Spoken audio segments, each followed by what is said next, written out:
If what's happening around the world stops resonating or stops making sense with my current body of knowledge, I immediately realize that I'm not going to benefit by staying where I am right now.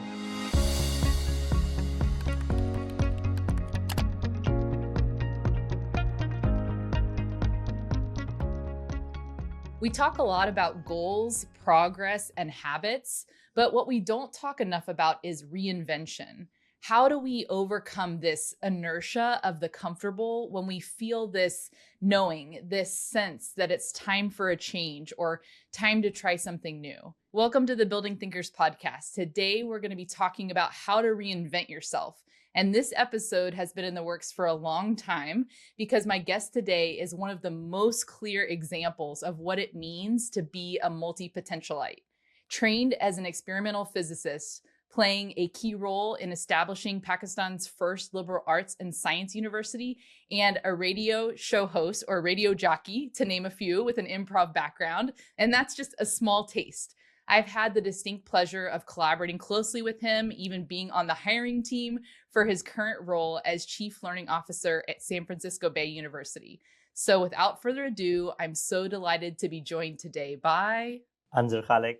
Anzar. I'm so excited to talk. We talk all the time, but this will be really fun. It's an absolute pleasure to be here, Tracy, and thank you for the very kind introduction. Let's say our listeners are thinking about a change or thinking about growing in a new area or experimenting in a new area. How do you know it's time for a change or trying something new? Personally, for me, there are three different avenues which help me understand that a change is now required.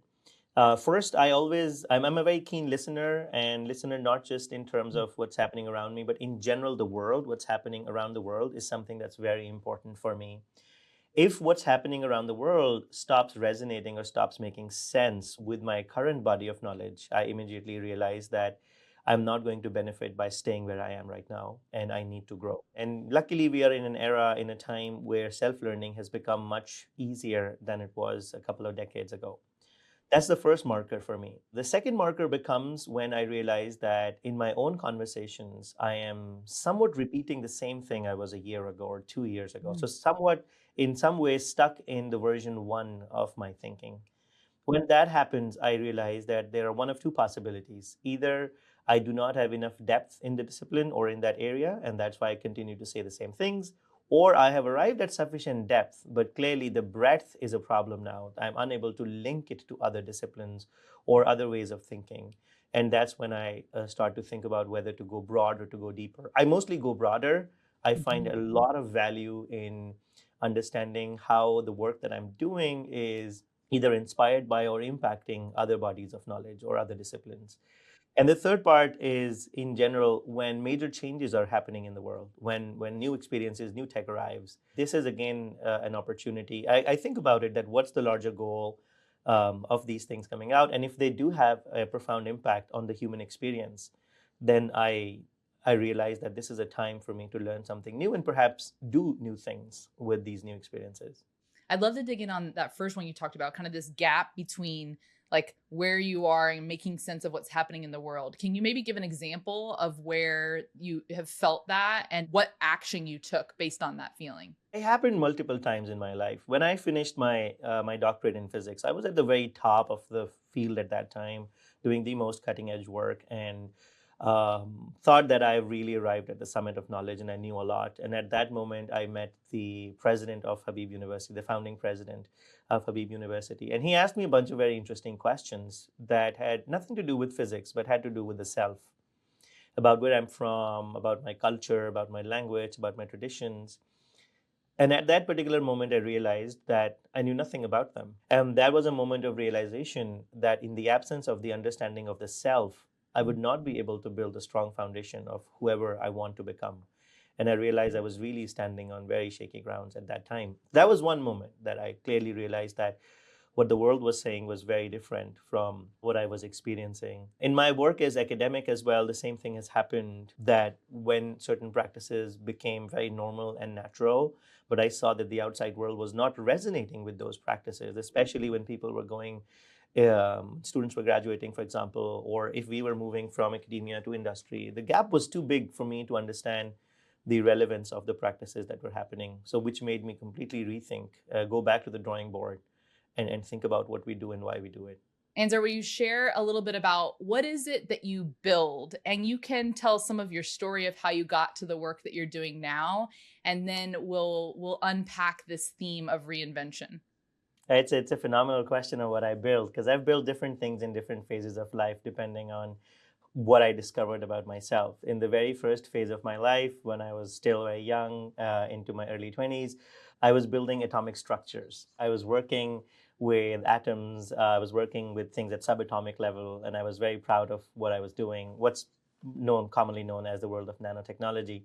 In the second phase of life, I started building institutions, I started building programs within institutions, and then I started to understand that a key part of all of that was building experiences. Mhm. And that in the end became the primary thing that I got very interested in, that how do we build experiences irrespective of the place, the time where it's happening. But I just realized that building experiences is a very important part. When we think about reinventing ourselves, what do you see as the connection in self-awareness? Like, is that one of the starting places? If somebody's sitting there kind of thinking, okay, I see all this change around me, but maybe I've been doing this specific job for a long time and it feels too comfortable in a way or misaligned from what I'm seeing. Can you talk more about the work of self-understanding as a starting point? Because I think a lot of people go to, what do I need to learn? What do I need to learn? What do I need to do? Yeah, I think it's a very fundamental part of rediscovering the self as you're talking. In fact, the way the world is currently designed, not many of us get a chance to pause and to reflect on who we are, what we do, and why we're doing it, and who is having a big role in our lives in many ways. Anyone who plays games would perhaps understand this. The third person view of the self is something that is very important if you can do it. Like zoom out of your body and then see yourself where you are, who is interacting with you, and who's working with you. And understanding the self has to be done in many different ways. We have created some experiences where I work as well around this, that understanding the self could be done intentionally by thinking about different domains of your life. Like, how do you engage with many parts of your life? And then think about what you're doing in those life domains. Pick an example of, let's say, relationships. That how do you build new relationships, or how do you sustain relationships, or how are you engaging with your existing relationships? Think about why you behave this way, who trained you in that, or where did you pick that up from, who's forming your thoughts and opinions around that. And the answers are not always not very complex. You can just look around and see, is it my culture? Is it my community? Is it my education? Is it my work experience? Is it life itself? And then from within that, go one step deeper and understand which one of those are having a very positive influence of you and which one of them are holding you back. And then from within that framework, you can start exploring what's going right in your life and what could be better. This is something, as I mentioned today, the life is so fast paced that even the few seconds we have free, we spend it in front of the screens, not necessarily pausing and thinking about who we are and what we do and who's helping us do that. Love that. Thank you for bringing up that, these life domains. And so, for some context, we've maybe spoken about this at some point on the podcast, but one of the collaborations that Anzar and I got to be a part of for San Francisco Bay University is the design and then the co-teaching together of a class called Design Your Life, a Personal Epistemology Journey.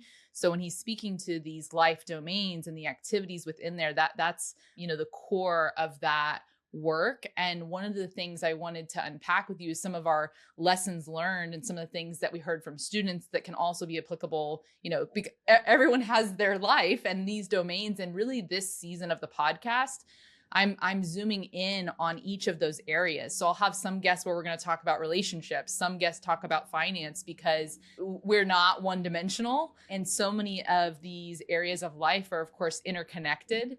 And I think it's been really helpful for me, both personally, professionally, and then in working with our students there as we co-taught, to do that pausing and really sit in and wrestle with for a moment, okay, where do these perspectives come from? And so, are there any other kind of lessons learned now you've gone on and taught that class again that you're hearing, from students that could also be takeaways for our listeners from the value of that pause and considering? Like, have you seen a moment for where a student had a reinvention in terms of their thinking and the pathway they went forward on, perhaps? Yeah, I think in the absence of doing anything in practice, there's a lot of gap between what people think that they can do and when they actually end up doing.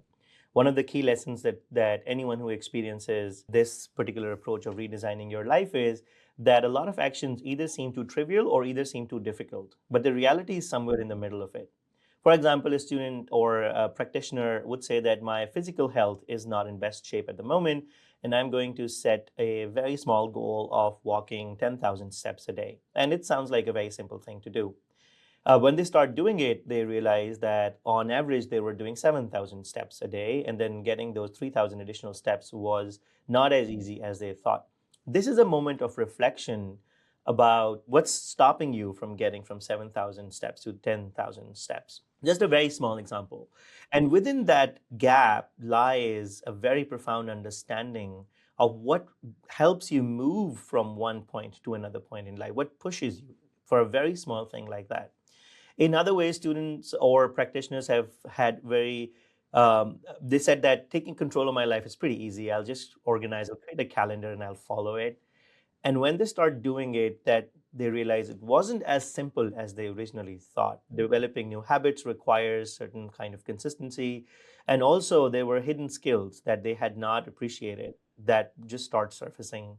But in the process of that, one realizes that they're constantly discovering new ways of doing things, hitting boundaries that they have not seen, or crossing those that they immediately thought were beyond their control.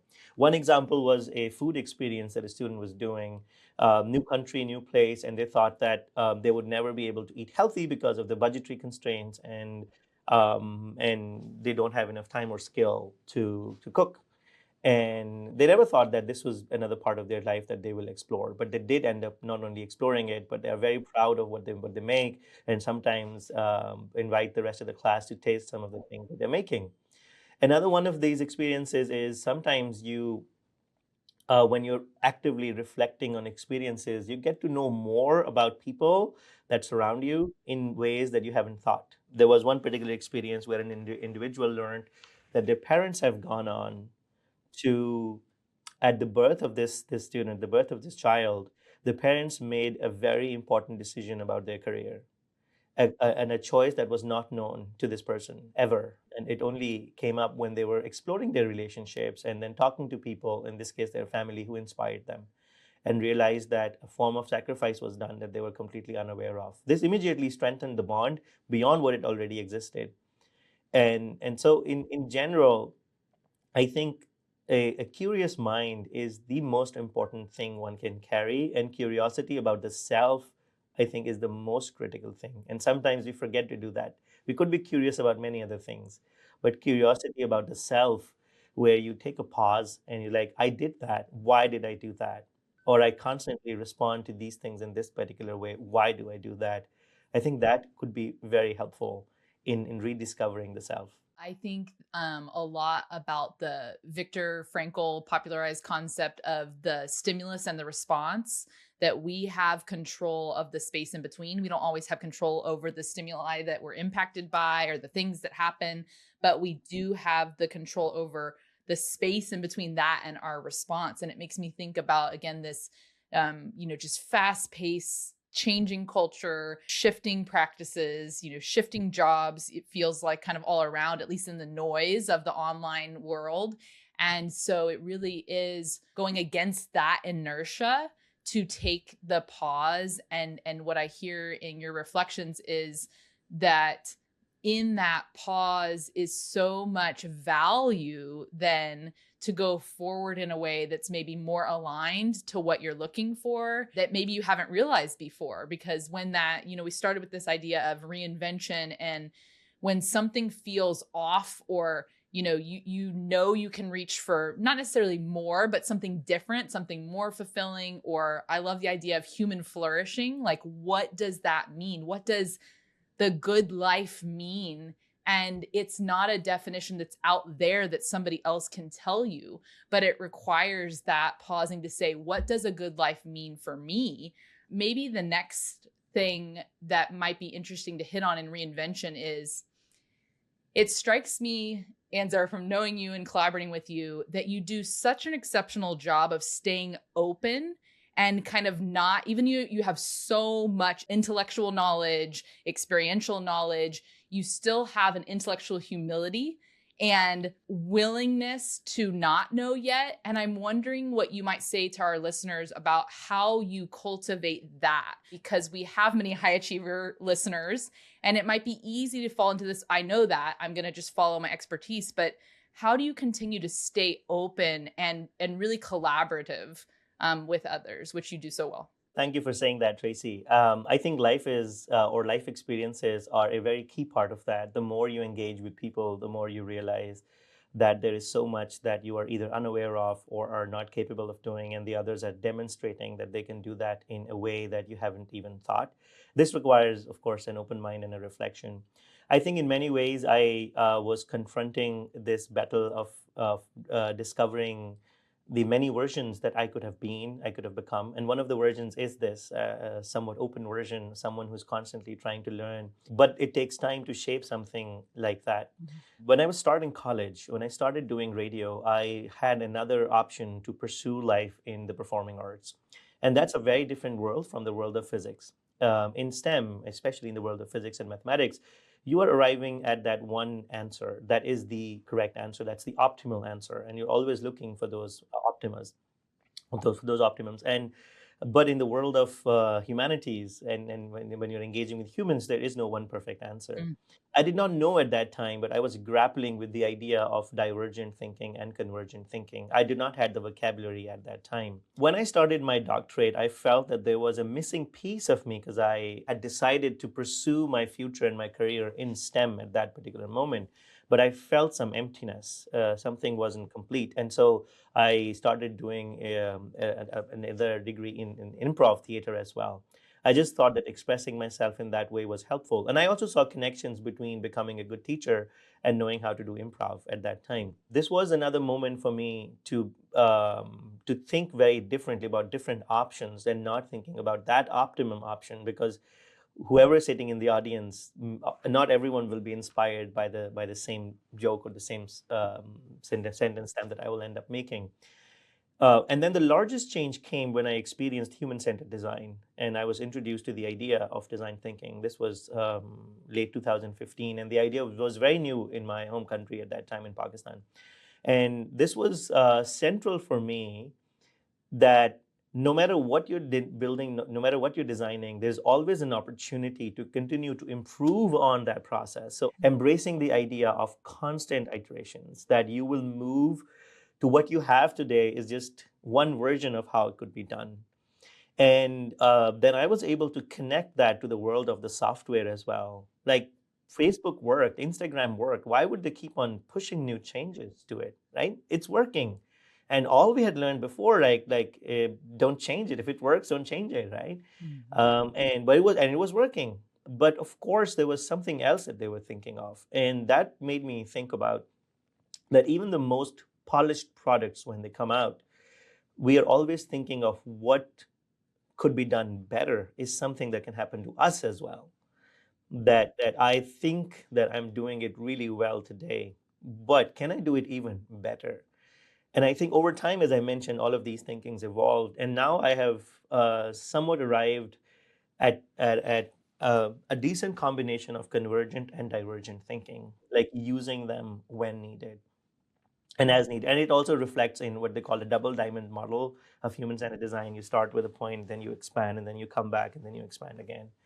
And I would encourage other folks to think exactly the same way. Do you want to unpack a little bit further? Some listeners may know convergent, divergent thinking and design thinking. Do you want to unpack further a little bit of the distinction there for how you might apply that in particular in life design?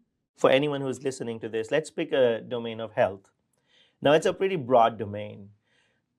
instead of directly pinpointing what is it that you want to optimize, you can start by thinking about, now this is a broad way of thinking. You're going in many ways, exploring what is happening in my life right now in terms of physical health, mental health, spiritual health, and you write those experiences. Then within those, you can perhaps classify the ones that are impacting you the most, or the ones that you think you have control over the most. And then you start zeroing down on that particular idea. So at this moment, when you are narrowing down, you are somewhat converging to one of the things that you want to optimize at the moment. When you are at that, then there's no one way to solve that particular problem. So let's say you want to improve your exercise routine and you're not very active and you want to develop an active life routine. So from that particular step onward, you think of many, many different ways. So you're now expanding again in what are different possibilities for me to do this. Walking to work, or intentionally adding a morning run, or if you live nearby the hills or the beach, like going on a run, going on a walk, having a standing desk at your workplace, or just walking across your workplace if it allows you to do that. You start thinking about many possibilities, but then you start using the constraints which are real to you, and you use them as a blade to cut through the things which are not easily available and accessible. And you start narrowing down to the one that looks most practical, most impactful to you, and you adopt it. So again, you are converging to this one thing that you might want to use. And then you test that. When you're testing that, again, you're looking at the many different possibilities of how this could have happened differently. So constantly you're in some ways expanding and contracting and expanding and contracting, and in the process embracing the idea that there is no one particular way to get things right, especially when engaging with the self and constantly exploring the many things that could be done, and hopefully exploring the many versions of you that exist, the many me's that already exist within you, but highlighting some versions of you which you find beautiful and want to expand on them. I love that. I think it's so freeing in many ways from like so much of the language around kind of the hustle culture and goals and more. Like, don't get me wrong, I love goals, as we know. So much of that conversation is missing this nuance of the posture of experimentation and trying things out. And to your point, like there's many versions of us within that are possible. There's not this one perfect right path. And I think that's part of the mythology that might keep people stuck in, at least in my own life, it's been perfectionism in the past of like getting it exactly right before I publish, or get it exactly right before I go for something, or have to get another degree in this new area that I'm interested in before I can say anything about it. You know, it is kind of the previous Tracy as a now recovering perfectionist. I much more embrace this. And part of it for me was also the discovery and understanding of design thinking and practice and experimentation to give it a go. And the feedback that I used to be afraid of, if I'm honest, now I see as information to refine that future version of self that I want. And so if I'm not getting any feedback, then that's more of a sign now to me of danger than getting feedback that might help me improve in some area. And I'm curious, like on kind of the other side of this, we've talked, you know, at great lengths in our collaborations of, you know, the idea of also when to kind of turn it off or turn down the dial and pause and kind of separate from our work identity and things like that. I'm curious of your perspective and what you've learned. I remember part of this was connected to when you were working on your dissertation. How do you help broaden to this holistic view of life that is not for somebody who's over focused on the work side? How do you pause and see the holistic view of life to separate and see your multiple identities? Does that make sense? Yes. I think I can start with this thread that everyone, whatever they do at their work, they want to be seen as someone who is doing it very well. So let's agree on this principle that you at your workplace want to be seen as someone who is doing great work, who's impactful, and then design backwards from that. How would you be able to achieve that? Pumping more hours is not necessarily a recipe to arrive at that level of success. What you need is being in a certain state of mind, in a certain state of mind that you can arrive at if your health in many ways and other needs that body have and your mental needs are fulfilled. When you're in that stage, then you can achieve what we call the state of flow very regularly. When you forget about time and things are flowing past, when you are in that, things that might take hours can take much lesser of a time because you are then super focused and engaged. But so let's agree that if that is all very helpful, then let's zoom out. All of us, there are many versions of us that exist, and each of that version requires a different type of finesse, different type of demands. So right now, for me, for example, I am a colleague to people here, I am a supervisor to some people here, I'm being supervised by some people here, I'm also a father, I'm also a husband, I'm also a son, I'm also a brother, I'm also a mentor.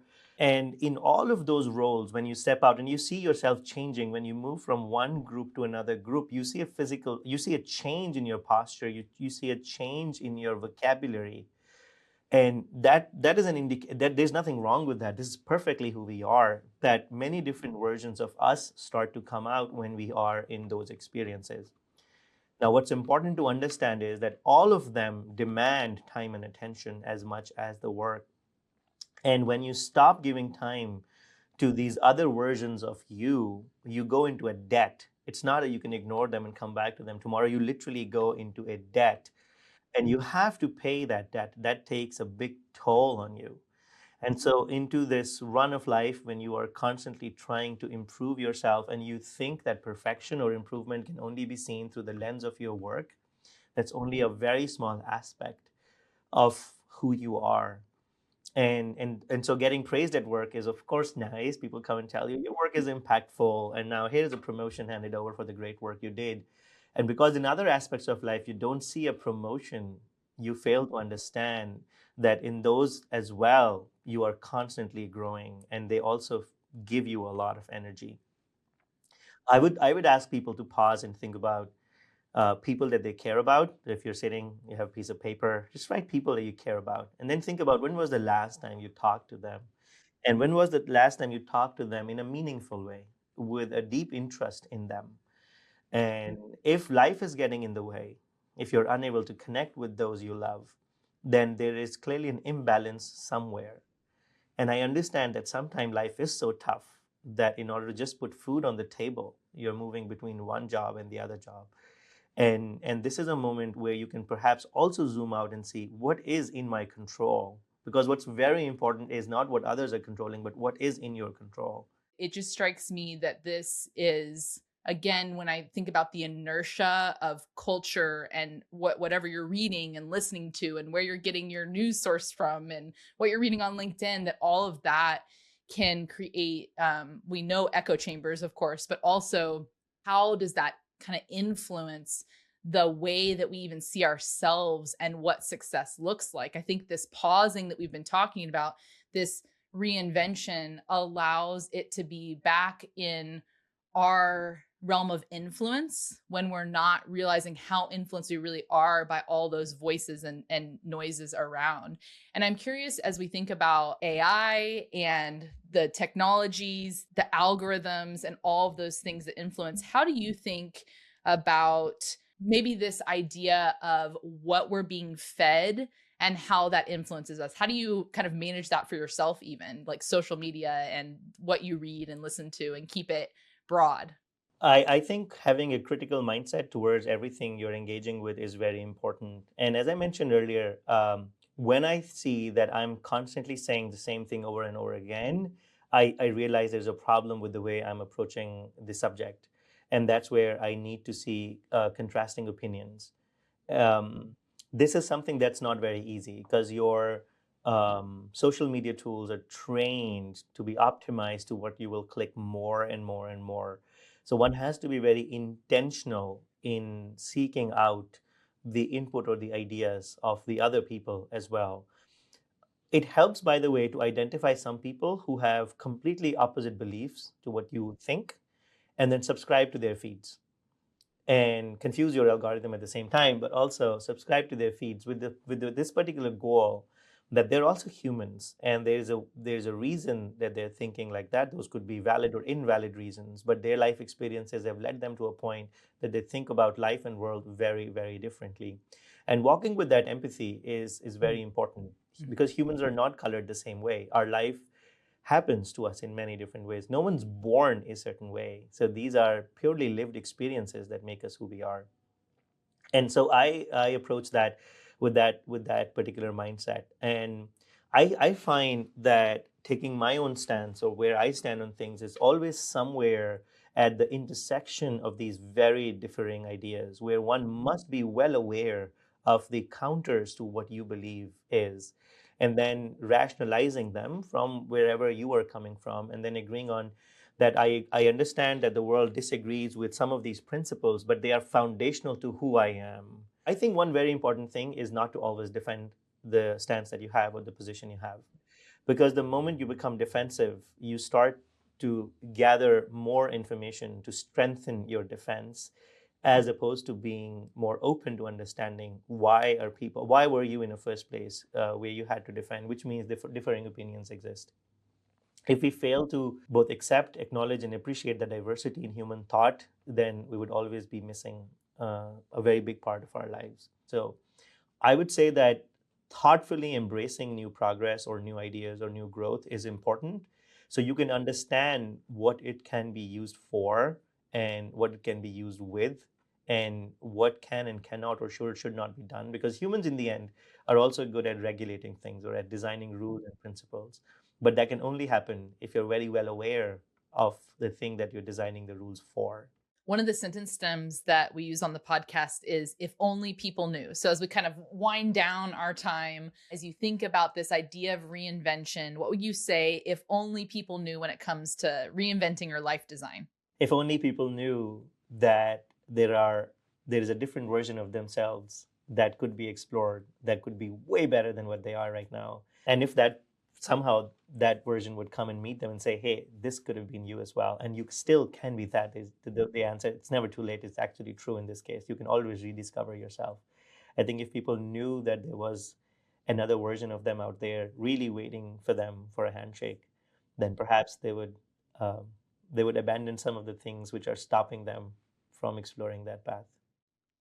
It's so powerful. Anzar, we could talk for hours, and we probably will later this week on all of our projects. I really appreciate, both this conversation, but also just want to say you as a collaborator, and the work that we've been able to do together over the past couple years is really inspired me, pushed my thinking. I'm excited about what continues on in our work, and I'm so excited that our listeners will get to hear from your takeaways in Reinvention. Thanks, Tracy. And I would say the same. I think in some ways you're a key that unlocks many different potential in people. And I think that's a characteristic that not everyone has, but those who have, they in some way, they make people around them very brighter. And you're one of them. Thank you for having me here. Yes, thank you. Okay, I hope today's conversation about reinventing yourself and continuing to grow gave you all some actionable takeaways. If you enjoyed it, I'd love for you to leave a rating or review. It really helps other listeners find the show, and you can do that wherever you listen to podcasts.